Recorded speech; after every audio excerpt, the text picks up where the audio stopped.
Ever get the feeling that, like, the most interesting discoveries come from reinterpreting stuff we thought we already knew? Yeah, totally. Like seeing something familiar in a whole new light. Right. Well, get ready, because today we're doing exactly that, diving into the Quran. Yeah. But maybe not in the way you'd think. Okay, I'm intrigued. What's on the agenda for today's deep dive? So we're checking out this document. Okay. Right. It claims there are these hidden geographical codes, basically, tucked away in the verses. Hidden codes. That's a new one. It's wild, right? Oh. And supposedly, like, they unlock a completely different level of meaning. Whoa. Okay, so kind of like a spiritual treasure map then. Exactly. Except instead of gold, we're digging for, like, deeper truths, you know? I'm getting. So who's our guide on this treasure hunt? The one and only Dr. Khalid وليد. I'd heard of him before, but honestly, this document, next level stuff. Okay, so Dr. وليد, refresh my memory. What's this whole deal? He's got this really unique way of looking at things. It's like Islamic theology, history, linguistics. He blends it all together. Interesting. So how does that all connect to the whole hidden codes idea? So he's suggesting basically that these aren't just like stories, right? Some of these verses pinpoint actual locations. Wait, so he's saying the Quran is literally pointing to specific places? That's exactly what he's saying. Okay, I'm officially hooked. So where does this whole geographical treasure hunt start? It all begins, believe it or not, with the title, The Lowest Point on Earth. Okay. Cryptic. Does he explain what that means? He does. He links it right back to Quran 30.1-5. You know, the verses about the Byzantines being defeated by the Persians. Right, and then the Byzantines come back to win a few years later. Historically speaking, it tracks. Totally. But Dr. وليد is saying there's, like, more to it than that. Like what? Well, he says the Quran's not just saying any defeat, right? It uses the phrase, the lowest point on Earth. Geographically speaking. Is he talking about the Dead Sea? Ding, ding, ding. You got it. Wow. Right. Dr. وليد believes that one little phrase, it adds a whole other layer to things, like the Quran's being incredibly deliberate. It's using these geographical markers to point us in the right direction. Okay, my mind is officially blown, and we're just getting started. Although, you know what always throws me off? Okay. Those mysterious letters, Alif, Lam, Mim, at the beginning of Surah 30. They're like right there with this whole Dead Sea thing. Any idea what Dr. وليد makes of those? Okay, yeah, those letters, they've had scholars stumped forever. But Dr. وليد, he's got a theory. Oh, do tell. Get this. He thinks they represent space, AD time. Space and time. Okay, hold on. I need more explanation. How do letters represent concepts like that? So bear with me here. He's saying Aleph, that's like the connection between heaven and earth. Then Lam, that symbolizes all the horizontal stuff poles of the earth, that kind of thing. Okay, I kind of see where he's going with this. So what about Mim? He says meme, that's time itself. It's wild. It's like he's piecing together this cosmic puzzle using these letters as clues, but I'm still trying to wrap my head around the bigger picture here. What's he actually doing with all this space and time stuff? He's saying these letters, they're like coordinates. They're zeroing in on a specific region, somewhere between the Euphrates and the Nile. Between the Euphrates and the Nile, that's a pretty significant chunk of land. Does he narrow it down any further? He calls it the theater of historical events and says the center points are Bacca, Jerusalem, and Mecca, Petra. Whoa, okay, so we've got this whole framework built around geography, right? But how is Dr. وليد actually connecting this to events in the Quran? Okay, buckle up, because this is where it gets really good. He takes Quran 33.59, the verse about women's clothing, Okay. and connects it to Haredi Jewish attire in Jerusalem. Haredi Jewish attire. Now that's a curveball if I've ever heard one. What's the connection there? So he talks about this specific time period, right, when the Persians teamed up with the Haredi Jews, and the Haredi Jews, they had control over Jerusalem at the time. Right. And Dr. وليد points out how the Haredi Jews, they had this really distinctive way of dressing, particularly the women. Black garments, face veils, the whole 9 yards. Ah, I see where you're going with this. He's not just talking about clothing, he's talking about historical context. Yeah. Is he suggesting that the verse telling believing women to cover up, that it was actually meant for safety during that specific time and place? Exactly. He's saying it was about women being safe and recognizable during this chaotic time. He even goes so far as to say that it might not be meant to be a universal commandment for all time. That's a pretty huge statement to make. It really makes you wonder how much of our understanding of these texts is shaped by our own historical and geographical lens. Right. And it gets even wilder. Dr. وليد, he takes this whole idea even further. He says even specific Arabic words, just the way they relate to space, can actually help pinpoint locations in the Quran. Whoa, okay, now you have to give me an example of that because that sounds fascinating. He uses Dana and Adna to make his point. Those always seem pretty straightforward to me, just near or closer.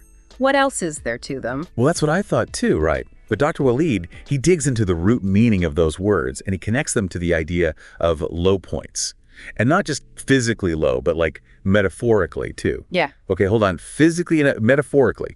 So he's connecting these words to like spiritual states too. Exactly. And you know where he takes it? The Prophet Muhammad's experiences during the night journey. Ah, interesting. He specifically points to Quran 53.7-9, where it talks about the Prophet being 2 bow lengths away or nearer.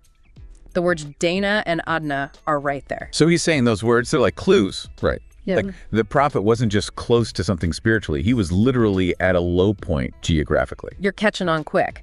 And to really get what Dr. وليد is doing with this low point thing, we have to jump over to Quran 2.5859, the story of Moses and the Israelites. Ah, okay. So we're connecting the dots now. What's the link between this idea and the Israelites? This is where Dr. وليد throws in a real head-scratcher. He says, the Promised Land, it wasn't actually their intended destination at all. Wait, seriously? He's saying they weren't even supposed to go there? Ah! That challenges a lot of what I'd always heard. Right. It turns a lot of traditional interpretations on their head.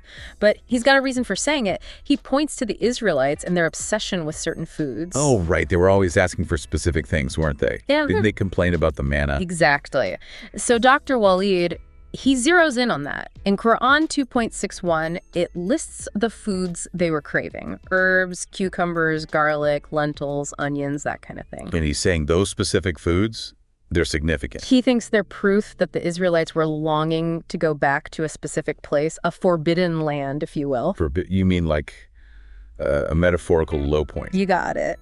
He thinks this forbidden land, this Misr, mentioned in the Quran, it's not actually Egypt like most translations say. Wait, really? If it's not Egypt, then where is it? He says it's Palestine. Whoa, okay, hold on. So he's challenging the traditional translation of Misr. He's saying this is the land the Israelites were drawn back to, the land of agriculture and abundance. Exactly. He sees their constant requests for food not just as complaints, but as this deep-seated desire to return to this forbidden land. Wow, that is a completely different way of looking at it. Yeah. So he's saying that by choosing to disobey and seek out what was forbidden, they ended up at a spiritual Adna. Precisely.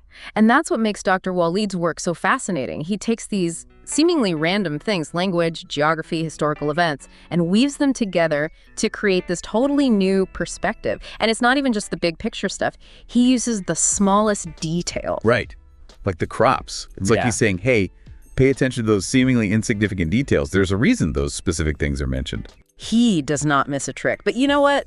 I think we should probably pause here for a second, let everything sink in, and then come back to unpack some more of this. Sounds like a plan. This deep dive is only just getting started. It's like he's saying every single word matters, even the descriptions that seem kind of random. Totally. And those details, he uses them to build this really convincing argument. Like, he points to verses like 6.141, 16.11, 12.47, just off the top of his head. Those are the ones with like the gardens and stuff, right? Dates, fruits. Exactly. The kind of thing you might just skim over. Yeah, they just sound like, I don't know, descriptions of nature's bounty and all that. But Dr. وليd's saying there's more to it? Oh, way more. He's pointing out how the Quran makes this clear distinction between wild plants and then the crops people actually cultivate. And then he ties that back to his whole thing about specific regions, like certain places are mentioned because they're perfect for agriculture. You know? I see. So it's not just about where things happened, it's about the deeper meaning behind the actual environment. Exactly. And then, this is where it gets even more interesting, he brings it all back to Adna, that spiritual low point. Okay, remind me again, how do those two things connect? Well, he sees this recurring theme, right?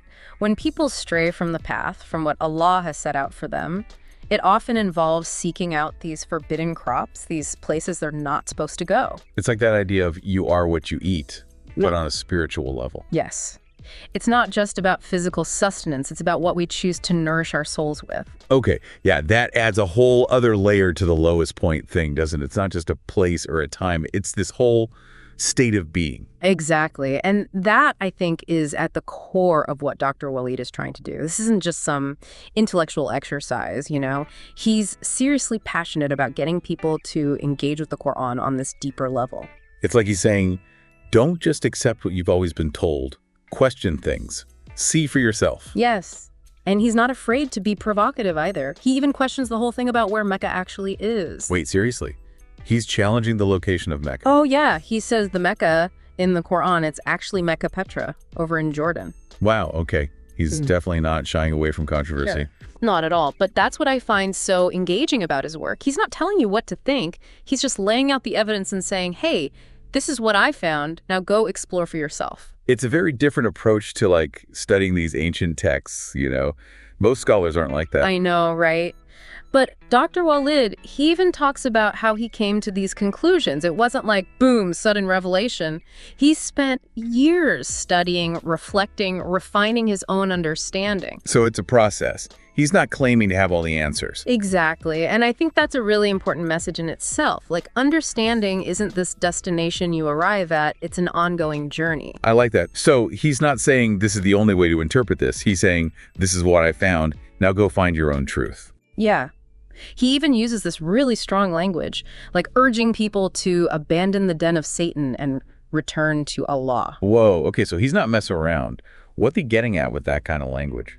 I think he's saying that true freedom, it comes from seeking knowledge directly from the source, going back to the Quran and trying to understand it within its historical and geographical context. So it's about reclaiming your own understanding. Yeah. Not just blindly accepting what you've been told. Right. And that's where the power of his whole geographical approach comes in, because by understanding the where and the why, he believes you can unlock this whole other level of meaning. And it's not just about knowledge, it's about personal transformation. Okay, I'm starting to see the bigger picture here.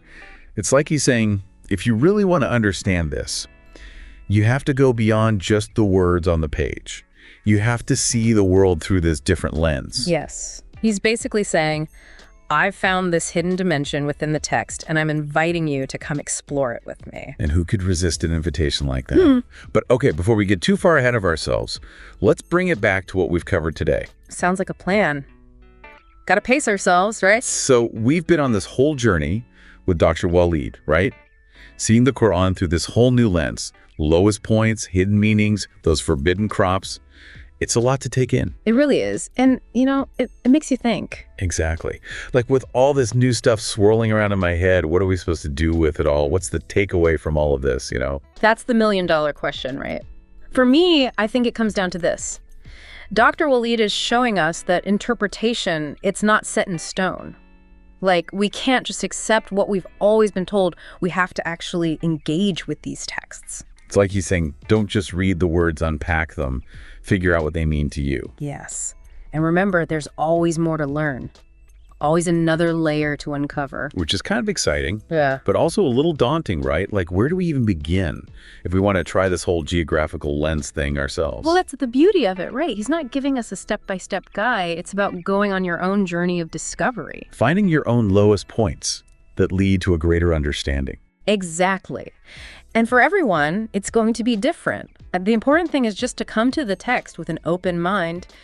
Don't be afraid to question things. Explore. You might be surprised by what you find. It's like when you learn a new word and then suddenly you see it everywhere. You can't unsee it. That's what Dr. وليد's work is like. Once you start noticing these geographical and historical connections, it makes you wonder what else you've been missing all along. Like, he's given us a whole new perspective, a new way of seeing things. I mean, a whole bunch of new questions. It makes you wonder what other secrets are hiding in plain sight, just waiting for someone to notice them. And not just in the Quran. Imagine applying this to other religious texts, historical documents. Who knows what we might discover? It's an invitation to never stop learning. To always be curious, always be digging deeper, trying to find those hidden meanings that resonate with us. And on that note, I think we've reached the end of our deep dive for today. It's been a pleasure exploring all of this with you. The pleasure was all mine. But before we go, I want to leave everyone with this thought. Could there be more to the stories we thought we knew? What would happen if we all started looking a little closer, questioning a little more, and embracing that sense of wonder and curiosity?